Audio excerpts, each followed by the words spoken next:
কোরআনের মধ্যে বলছেন ফামাইয়া আমাল মিসকালা যাররাতিন খায়রান ইয়ারাহ ওয়া মাইয়া আমাল মিসকালা যাররাতিন শাররান ইয়ারাহ।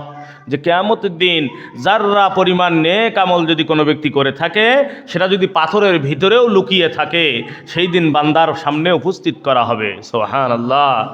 আর উপস্থিত করেই শুধু ক্ষান্ত নয়, ওই নেক আমলের বদলিতে বান্দা যতটুক তার ভালো হবে, যতটুক নেক আমল করেছে ওই নেক আমলের ফলাফল তাকে দেওয়া হবে।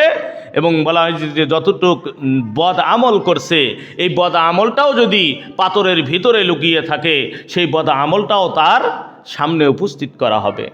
সেই দিন উপস্থিত করে সেই বদ আমলের ফলাফলও তাকে দেওয়া হবে, বদ আমলের ফলাফলও দেওয়া হবে। সেদিন মানুষ অনেক সময় বলবে যে আল্লাহ, এমন একটা গুনাহ আমি করছি যে গুনাহটা পৃথিবীর কোনো মানুষ দেখে নাই, পৃথিবীর কোনো মানুষ দেখে নাই, এমনকি আমার আপনজন, আমার বিবি, বাল বাচ্চা, ভাই ব্রাদার, আত্মীয় স্বজন, এরা কেউ দেখে নাই। আল্লাহ, সেই গুনাহটাও আজকে আমি এত গোপনে করছি, এত অন্ধকারে করছি, কোনো পশু পাখিও দেখে নাই, কিন্তু সেটাও আজকে আমার সামনে উপস্থিত করা হয়েছে। আল্লাহ, এটা কিভাবে সম্ভব, কিভাবে সম্ভব? আল্লাহ পাক রব্বুল আলামিন বলে, বান্দারে, দুনিয়ার ক্যামেরা দিয়ে যদি একটা ভিডিও করা হয়, ওই ভিডিওটা 10 বছর, 20 বছর, 50 বছর পরেও সেই ভিডিওটা টিভি স্যাটেলাইটে দেখাইতেছে। কি বলেন, ঠিক না ঠিক? আমার তো ফেরেশতা আমি তোমার সামনে লাগিয়ে দিয়ে রাখছি, আমাদের সামনে, আমাদের পাশে সব সময়ের জন্য। আমরা যখন অন্ধকারে কাজ করি, গুনাহ করি অথবা নেকের কাজ করি, কি অন্ধকারে বোধহয় মুনকার নাকির ফেরেশতা বোধহয় থাকে না, নাকি? কেরামান আর কাতিবিন থাকে না? কেরামান আর কাতিবিন আছে না? এ কি অন্ধকার লাগলে চলে যায় নাকি?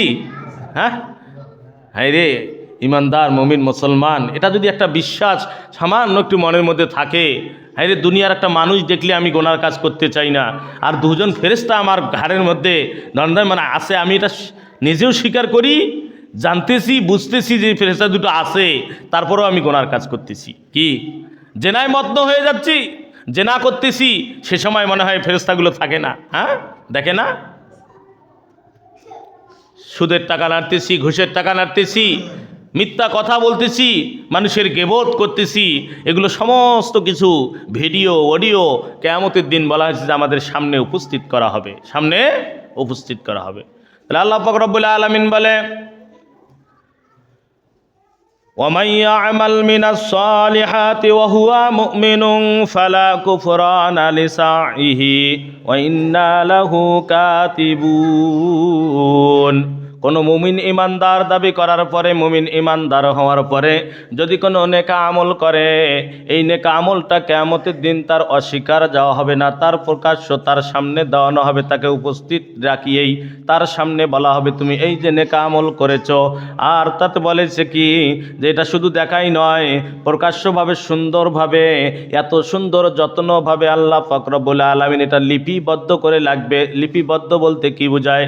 লিপিবদ্ধ বলতে লিখিত, অথবা যদি লিখিত দেখার পরেও বিশ্বাস না করে তাহলে ভিডিও দেখা হবে, ভিডিও দেখার পরে তো আগে অডিও শোনা হবে, অডিও শোনাইলে, কেননা এখন বর্তমানে অনেক মানুষকে অডিও কল রেকর্ডিং যদি শোনান, তাহলে অনেক মানুষ মনে করে কি যে না, অনেক মানুষ অনেকের গলা নকল করতে পারে, অডিও বিশ্বাস করে না, অডিও কি করে না, বিশ্বাস করে না। যে ভিডিও দেখাও, ভিডিও ক্লিপ দেখাও, আর ভিডিও ক্লিপ দেখালেই তখন আর কোনো কিছু বলার থাকবে, আর কিচ্ছু বলার থাকবে না। এই জন্য বলা হয়েছে যে অডিও শোনাইয়ে শুধু তোমার প্রশ্ন থাকবে মনের মধ্যে, এরকম কাজ আল্লাহ পাক রব্বুল আলামিন করবে না। তো আল্লাহ পাক রব্বুল আলামিন বলছে সেদিন ভিডিও ক্লিপ সহকারে দেখানো হবে, ভিডিও ক্লিপ সহকারে দেখানো হবে যে দেখো তুমি কি করেছো। সেদিন মানুষ এই জন্যই অবাক হবে যে আমি অন্ধকারের মধ্যে গুনার কাজ করেছি, সে অন্ধকারেও এত সুন্দর ভিডিও হয়েছে, এত প্রকাশ্য ভিডিও হয়েছে, জায়গা বিশেষ যা কিছু করছি সব কিছু আমার অটোমেটিকলি আজকে আমার সামনে উপস্থিত। আল্লাহ পাক রব্বুল আলামিন পারে কি পারে না? কি পারবে কি পারবে না? আল্লাহ পাক রব্বুল আলামিন পারবে। এই শাবান মাস, পবিত্র শাবান মাস চলতেছে, এই শাবান মাসটা আল্লাহ রাসূল সাল্লাল্লাহু আলাইহি ওয়াসাল্লাম বলেছেন যে এই শাবান মাসে বান্দাবান্দীদের আমলনামা আল্লাহ পাক রব্বুল আলামিনের কাছে জমা হয়। কি জমা হয়? আমলনামা জমা হয়। সাহাবাগণ জিজ্ঞেস করলেন আল্লাহ রাসূল সাল্লাল্লাহু আলাইহি ওয়াসাল্লামকে, ও আল্লাহর হাবিব,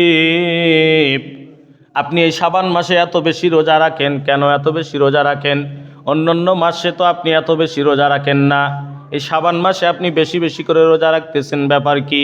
আল্লাহ রাসূল সাল্লাল্লাহু আলাইহি ওয়াসাল্লাম বলে, ও সাহাবারা শোনো, আমার আল্লাহ পাক রব্বুল আলামিন বলছেন যে এই শাবান মাসে বান্দাবান্দির আমলনামা আল্লাহ পাক রব্বুল আলামিনের কাছে জমা হয়। আমি রাসূলের তো আমলনামা আল্লাহর কাছে জমা হবে। আমি যদি এই যে রোজা অবস্থায় যদি আমি থাকি আর রোজা অবস্থায় যদি আমার আমলনামা আল্লাহর কাছে জমা হয়, তাহলে কতই না ভালো হবে। বলেন সুবহানাল্লাহ। এই জন্য আল্লাহ রাসূল রোজা দেয় যে আমার রাসূলেরও যে আমলনামা জমা হবে আল্লাহ পাক রব্বুল আলামিনের কাছে, এই বছরের আমলনামাটা জমা হবে, সেই আমলনামাটা যেন আমি রাসূল রোজা অবস্থায় যেন জমা হয়। কেননা রমজান মাস যখন আসে, একটা মানুষ যখন রোজা থাকে, এই রোজাদার মানুষের দ্বারা গুনাহের কাজ হয় না, গুনাহের কাজ সে করতে পারে না। মিথ্যা কথা বলতে গেলেই হুট করে স্মরণ হয় না, আমি তো রোজা আছি, মিথ্যা বলা যাবে না। খারাপের দিকে তাকাইলেই হুট করে স্মরণ হবে, হায়রে আমি তো রোজা আছি। এই জন্য বলা হয়েছে, ইমানদার মুমিন, তুমি ভালো কি মন্দ, তুমি কতটুক নেক আমল করতেছো, তুমি নিজেকে নিজে জিজ্ঞেস করো। তোমার ভালোটাও তুমি ধরতে পারবে, তোমার খারাপটাও তুমি ধরতে পারবে। নিজের ভালোটা নিজেই ধরতে পারবে, নিজের খারাপটা নিজেই ধরতে পারবে। এই জন্য নিজেকে কী করতে হবে? জিজ্ঞাসা করতে হবে। তাহলে এই মাসে যদি আমাদেরও আমলনামা, মানে আল্লাহ পাক রব্বুল আলামিনের কাছে আমাদের আমলনামা কি জমা হবে না? হবে না? আমাদের আমলনামা জমা হবে কি হবে না? আমাদের আমলনামাও জমা হবে এই মাসে। তো এই জন্য আমাদেরকে কী করতে হবে?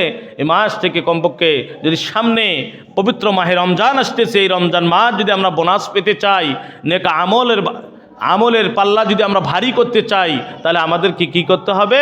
এ মাস থেকে নামাজ ধরতে হবে, 5 ওয়াক্ত সালাত কায়েম করা শুরু করতে হবে।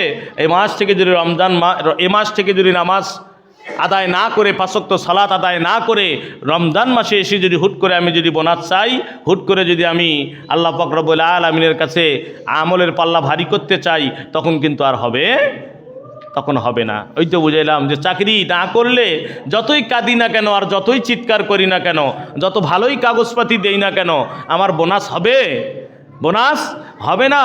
তা আমরা যদি নামাজ এখন থেকে যদি নামাজ পড়তে না পারি, জীবনের গোনাখাতা যদি পরিষ্কার করতে না পারি, জীবনের গোনাখাতা যদি সাফ করতে না পারি, তাহলে আমাদেরও পবিত্র মাহে রমজান আমাদের সামনে আসতেছে। এই রমজান মাসে আমরা বোনাস পাবো না, বোনাস ধরতে পারবো না। আর বোনাস ধরতে গেলে আমাকে নামাজি হতে হবে। আর আমার আমলনামা যেহেতু আল্লাহ পাক রব্বুল আলামিনের কাছে জমা হবে এই সময়, তাহলে আমাদেরকে অবশ্যই নামাজ পড়তে হবে। নামাজরত অবস্থায় যদি একজনকার আমলনামা যদি আল্লাহ পাক রব্বুল আলামিনের কাছে সেই সময় যদি জমা হয়, তাহলে ওই নামাজের কথাটা হবে কি হবে না? নামাজের কথাটা হবে। নামাজরত অবস্থায় একটা মানুষের যদি মৃত্যু হয়ে যায়, বলে যে তার মৃত্যুটা কেমন হয়? বলে যে তার মৃত্যুটা এত সুন্দর, এত আদরের সহিত, এত ভালো হয় যে একটা আদরের ছোট্ট বাচ্চাকে মা আমজা করে ধরে বুকের মধ্যে চাপ দিলে যেমন বাচ্চাটা হেসে ওঠে, এরকম আদরের সহিত বলা হয়েছে আল্লাহ পাক রব্বুল আলামিনের বান্দার ভিতর থেকে রুহুটা নিয়ে আজরাইল আলাইহিস সালাতু ওয়াস সালাম আল্লাহর দরবারে যায়। বলেন সুবহানাল্লাহ।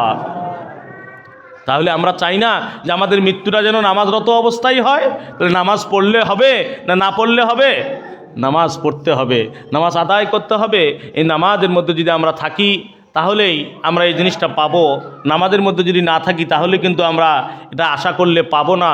আর যদি বেনামাজি হয়ে, ব্যাকরণওয়ালা হয়ে এই অবস্থায় যদি চলাফেরা করি, আর এই অবস্থায় যদি আমাদের আমলনামাগুলো আল্লাহ পাক রব্বুল আলামিনের কাছে জমা হয়ে যায়, আমাদের রুহুটা যদি আজরাইল আলাইহিস সালাতু ওয়াস সালাম নিয়ে যায়, বলে যে তার মৃত্যুটা কত বেশি কঠিন হবে, কত বেশি কঠিন হবে। কাঁটাযুক্ত গাছের মধ্যে যদি মাছ মারা জাল ফিকিয়ে দেওয়া যায়, আর ওই জালটা টান দিলে আসতে চাবে কি?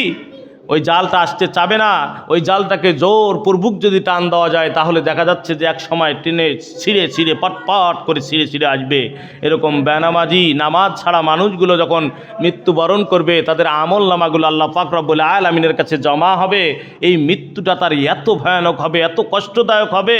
আল্লাহ পাক রব্বুল আলামিন বলে, বেনামাজি, ব্যাকরণওয়ালা, মিথ্যাবাদী, সুদখোর, ঘুষখোরের যখন মৃত্যু হবে, এই মৃত্যুটা এত ভয়ানক হবে, এত কষ্টদায়ক হবে। কিয়ামতের দিন আমি আল্লাহ পাক রব্বুল আলামিন এমন কোনো কষ্টদায়কের জায়গা তৈরি করি নাই যে আমার জাহান্নামের মধ্যে জ্বালাইলেও যে কষ্ট হবে, তার চাইতেও বেশি কষ্ট হবে মৃত্যুর যন্ত্রণা। বলে নাউজুবিল্লাহ। মৃত্যুর যন্ত্রণা তার চেয়েও বেশি হবে। তাহলে আগুনে, জাহান্নামের আগুনে, দাউ দাউ করা আগুনের মধ্যে জ্বললে পুড়লে ছাই হয়ে যাবেন, যে কষ্টটা হবে না বলেছি তার চেয়েও বেশি কষ্ট হচ্ছে মৃত্যুর যন্ত্রণাটা। কিন্তু সেই মৃত্যুটা আমাদের সামনে, মৃত্যুটা আমাদের পাশেই আছে, কখন কোন দিন কোন সময় যে হবে কেউ আমরা নির্দিষ্ট দিতে পারি না। পারবো কি কেউ? কেউ নির্দিষ্ট দিতে পারবো না ভাই। তো এই জন্য আমাদেরকে সেই মৃত্যুর জন্য সবসময়ের জন্য প্রস্তুতি থাকতে হবে, মৃত্যুর জন্য সবসময় প্রস্তুতি থাকতে হবে। আমাদের চোখের সামনে কত যুবক ভাই, বৃদ্ধ বাবাজিরা কত চলে যাচ্ছে, আমরা তাদেরকে কবরের মধ্যে রাখতেছি। এরকম আমরাও একদিন চলে যাব, কখন কোন দিন কোন সময় যে চলে যাব তার কোনো ঠিক ঠিকানা আছে? কেউ নির্দিষ্ট দিতে পারবো? কেউ দিতে পারবো না। কবি বলেছেন এর জন্যই যে আজ ভি মারনা কাল ভি মারনা একদিন মারনা হোগা জি, আজকে ঘুমা না করে না জি। আজ নাতে কাল, কাল নাতে পরশু, একদিন না একদিন তোমাকে মৃত্যুর বিছানায় লুটিয়ে পড়তেই হবে। লাক রুফিয়া চলে যাবেগা খালি হাত মে মারনা জি, যে দুনিয়ার সমস্ত কিছু ফেলে রেখে চোরের মতো পালাইতে হবে। যেমন তুমি উলঙ্গ হয়ে আসছো দুনিয়াতে, কাপড় ছাড়া, পোশাক ছাড়া, কিছুই, টাকা পয়সা স্বর্ণ গহনা কিচ্ছু নিয়ে যেমন মায়ের গর্ভ থেকে আসতে পারো নাই, এরকম যাওয়ার সময়ও কিচ্ছু নিয়ে যাইতে পারবে না। সামান্য ইজ্জতকে আবরণ করার জন্য 3 টুকরা কাপড় আমাদের দেওয়া হয়। কি বলেন, ঠিক না ঠিক? এরকম খালি হাতেই আমাদেরকে যাইতে হবে। সেই ডাক আসার আগে আল্লাহ পাক রব্বুল আলামিন এই যে পবিত্র শাবান মাস আমাদের এই শাবান মাস পর্যন্ত হায়াত রাখছে, আমরা বেশি বেশি করে আল্লাহ রসুল সাল্লাল্লাহু আলাইহি ওয়াসাল্লাম আমাদেরকে দোয়া শিখিয়ে দিয়েছেন। আল্লাহুম্মা বারিক লানা ফি রজাবা ওয়া শাবান ওয়া বাল্লিগনা রমাদান। যে আল্লাহ তুমি আমাকে কি করো, আমার শাবান মাসে আমাদের উপর বরকত দাও, রজব মাসে আমাদের উপর বরকত দাও। আল্লাহ রমজান পর্যন্ত আমাদের হায়াত বাড়িয়ে দাও, রমজান পর্যন্ত হায়াত বাড়িয়ে দাও। সে রমজান পর্যন্ত যেন আল্লাহ পাক রব্বুল আলামিন আমাদের হায়াত বাড়িয়ে দেয়, এবং এই শাবান মাসে আমাদের জীবনের গোনাগুলো যেন আগাছা পরিষ্কার করার মতো পরিষ্কার করার তৌফিক আল্লাহ তাআলা দান করে 5 ওয়াক্ত সালাত কায়েম করা শুরু করতে পারি। আল্লাহ পাক রব্বুল আলামিন আমাদের সকলকে কবুল করুক। সকলে বলছে আল্লাহুম্মা আমিন। ওয়া আখির দাওয়ানা।